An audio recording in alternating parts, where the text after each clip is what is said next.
Bonjour à tous. Alors on se retrouve aujourd'hui pour tester la palette Portfolio de la marque Estée Lauder. Donc je l'ai reçue récemment de la part d'Estée Lauder et ça ressemble à ça. Honnêtement, elle est pas trop belle, elle est juste trop magnifique. Il y a toutes les couleurs, il y a des fards, il y a des blushs, enfin il y a des fards à paupières, il y a des blushs, il y a des gloss. C'est vraiment une palette essentielle pour soi ou à offrir. Donc bah évidemment je me suis maquillée avec aujourd'hui. Si vous avez envie de connaître mon avis par rapport à cette palette là, si j'aime pas, si c'est bien, si c'est pas bien, si vous pouvez passer votre chemin ou si au contraire je vous conseille de l'acheter, moi je vous laisse regarder la vidéo. Alors en ce moment je suis en train d'utiliser cet appareil là depuis quelques jours, depuis 3-4 jours, et en fait c'est un appareil de la marque Talika, donc c'est le Time Control Plus, fait pour les cernes, les poches, les rides, etc. C'est un appareil micro-stimulant avec des LED à l'intérieur, donc des lumières vertes et lumières rouges qui vont permettre de traiter les zones, donc ça peut être les rides, les ridules, ça peut être les poches, ça peut être les cernes, etc. Et vous connaissez mon plus gros problème, les cernes. Donc je peux pas vous dire si ça fonctionne ou pas, ça fait que quelques jours que je le teste, mais c'est plutôt agréable. En plus en ce moment c'est la grande mode de tout ce qui est lumière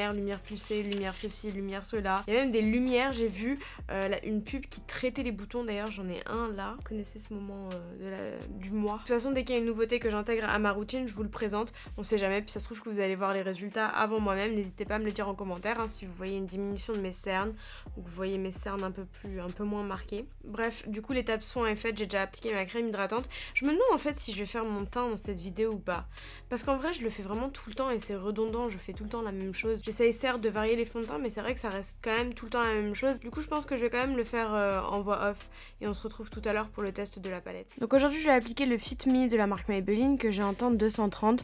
Je vous l'avais déjà dit, je vous en avais fait une revue dessus, c'est pas le fond de teint que je préfère en termes de tenue, en termes de rendu au bout de quelques heures, mais il passe bien à la caméra. Donc ensuite je continue, j'applique mon highlighter pour les cernes, comme d'habitude je me passe plus de cette routine là, et je continue par appliquer mon anti-cerne de chez LA Girl à la teinte naturelle. Donc là j'avais un petit peu galéré à l'estomper parce que ça faisait longtemps que j'avais pas utilisé cet anti-cerne là et j'avais oublié à quel point il était épais. Donc je poudre le tout avec la poudre SLA et je passe au sourcil. Là par contre je viens de les faire très rapidement avec la pommade de chez Kat Von D en teinte Ebony. Et pour bien délimiter le tout, en fait ce qui va me sauver c'est l'anti-cerne by Terry pardon, que j'ai en teinte 4,5, 4,5. Donc je délimite le tout avec un pinceau plat et le tour est joué tout simplement. Je prends le reste d'anti-cerne et je l'applique sur la totalité de ma paupière mobile. On passe donc à la palette. Il y a tellement de couleurs et de combinaisons que je pourrais faire avec cette palette. Mais le vert me tente bien en fait, celle du milieu. Donc là je vous fais le swatch de quelques fards, donc ça se voit que c'est des fards assez intenses. Cela dit, ils sont pas crémeux, hein. C'est des fards qui restent assez secs et qui n'ont pas beaucoup de chute pour le coup. Je vous fais également quelques swatchs des rouges à lèvres.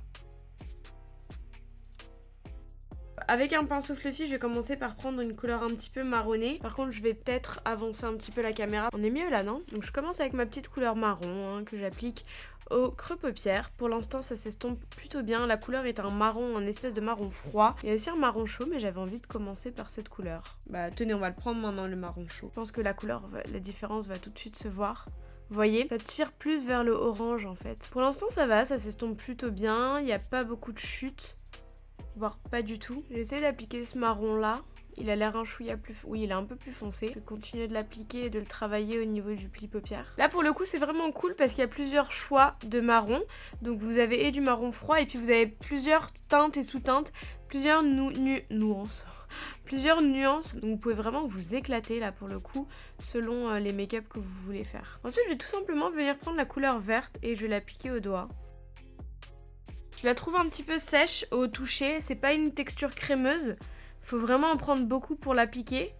Donc je pense pas qu'au pinceau ça va bien marquer, ouais c'est bien ce que je disais, ça marque pas du tout au pinceau. J'aimerais bien essayer avec du MAC Fix Plus, voir ce que ça donne, parce que c'est vrai qu'au doigt c'est un petit peu galère, mais la couleur est jolie quand même, hein. C'est un joli vert Noël. Donc je l'applique grossièrement au doigt et ensuite je viendrai estomper le tout en reprenant mon pinceau. Ah oui, on a un vert beaucoup plus intense. Écoutez, il y a la couleur vert clair juste au-dessus. Je vais la rajouter, mélanger, voir ce que ça donne. C'est pas mal, elle est jolie la couleur là. Pour le dessous, je vais reprendre exactement la même couleur. Donc je commence par le marron que je dégrade au niveau de du ras de cils. Et ensuite, je rajoute un petit peu de marron un peu plus foncé. Pour l'intérieur de la muqueuse, en revanche, c'est le vert que j'ajoute. Pour rappel, le fard vert. Dans cette palette là, ils ont bien pensé à mettre un fard noir et je la rajoute uniquement au milieu, un petit peu pour foncer le regard. pour avoir un regard un peu plus charbonneux. Ok, en fait je suis clairement en train de changer, j'essaie finalement de le descendre un peu en bas. Je préfère quand c'est un peu plus charbonneux. Donc ensuite là je vais appliquer le mascara By Terry avant d'appliquer mes faux cils hors caméra et je l'applique en haut et en bas tout simplement. Ces faux cils là vous les retrouverez en barre d'infos. Ensuite je vais appliquer le bronzer de la palette et honnêtement j'aime beaucoup la couleur, ça s'estompe très facilement et la couleur n'est pas hyper intense donc ça reste quand même assez léger. Pour tous les jours ça passe bien. Continue avec le blush le plus rosé mais j'en ai pas mis beaucoup parce qu'il est assez intense et c'est juste en montant la vidéo que je me suis rendu compte que j'ai pas utilisé les glosses de la palette mais du coup vous les avez en swatch.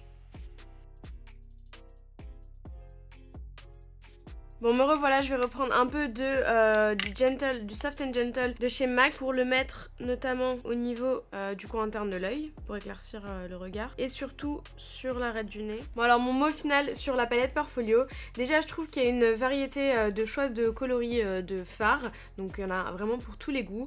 En termes de qualité du fard, je les trouve un petit peu secs par rapport à d'autres fards Estée Lauder. Ce qui est bien aussi c'est qu'on peut autant faire des looks hyper travaillés que très simples.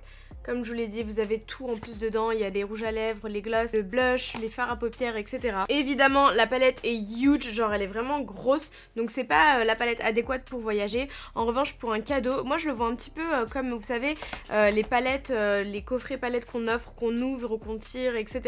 Bah c'est le même genre en fait, parce que du coup on y retrouve à peu près tout.